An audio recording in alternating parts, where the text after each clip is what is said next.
Bem-vindo ao Novo Testamento em 90 dias. Leitura de hoje, Marcos, capítulo 11 e 12. Marcos, capítulo 11.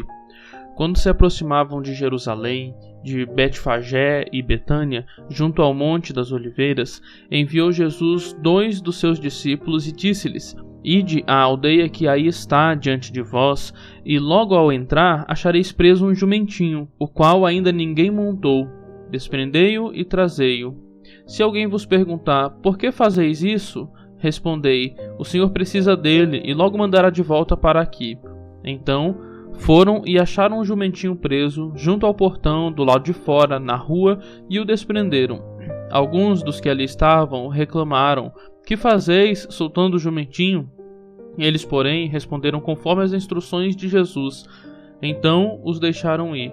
Levaram um jumentinho, sobre o qual puseram as suas vestes, e Jesus montou. E muitos estendiam as suas vestes no caminho, e outros ramos que haviam cortado dos campos. Tanto os que iam adiante dele como os que vinham depois clamavam: Hosana, bendito que vem em nome do Senhor. Bendito o reino que vem, o reino de Davi, nosso pai. Hosana nas maiores alturas. E quando entrou em Jerusalém, no templo, tendo observado tudo, como fosse já tarde, saiu para Betânia com os 12. No dia seguinte, quando saíram de Betânia, teve fome. E, vendo de longe uma figueira com folhas, foi ver se nela, porventura, acharia alguma coisa. Aproximando-se dela, nada achou senão folhas, porque não era tempo de figos. Então lhe disse Jesus: Nunca mais coma alguém fruto de ti. E seus discípulos ouviram isto, e foram para Jerusalém. Entrando ele no templo, passou a expulsar os que ali vendiam e compravam, derrubou as mesas dos cambistas e as cadeiras dos que vendiam pombas. Não permitia que alguém conduzisse qualquer utensílio pelo templo.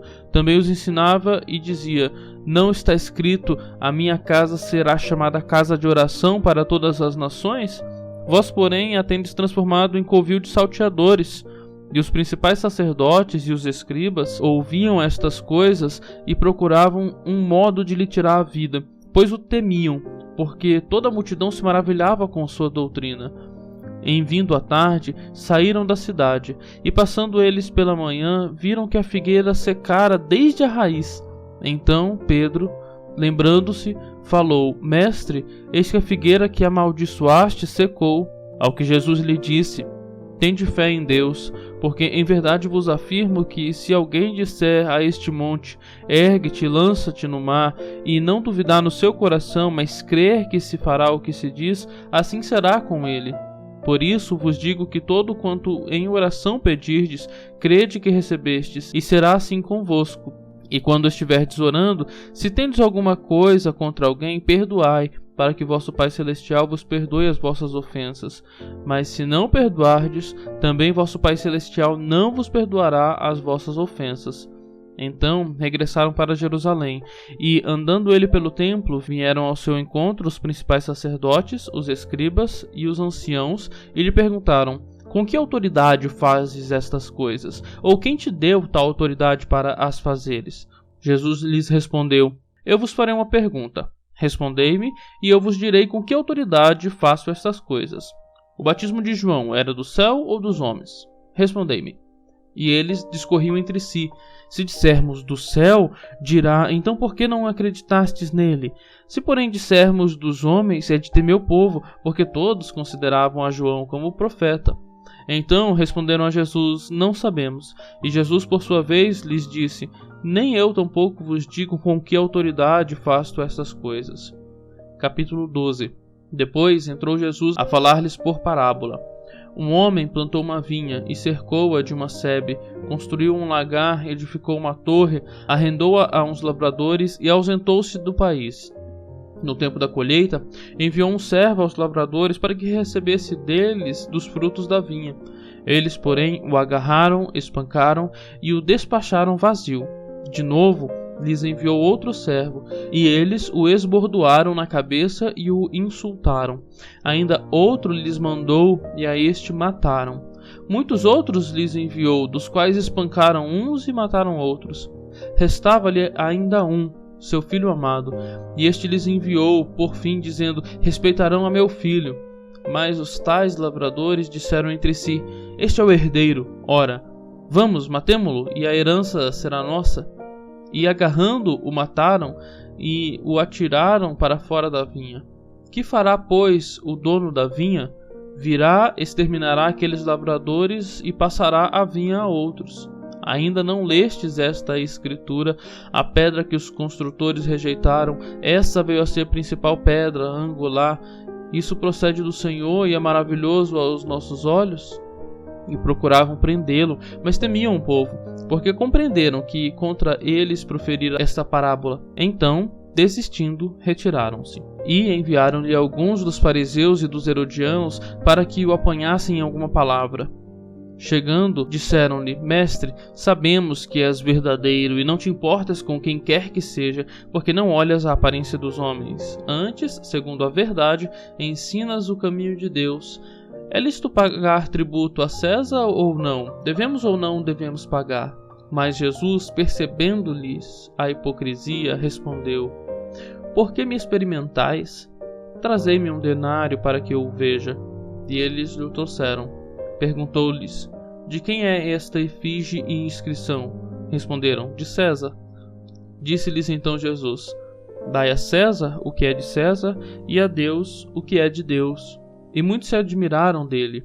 Então os saduceus, que dizem não haver ressurreição, aproximaram-se dele e lhe perguntaram, dizendo: mestre, Moisés nos deixou escrito que, se morrer o irmão de alguém e deixar a mulher sem filhos, seu irmão a tome como esposa e suscite descendência a seu irmão.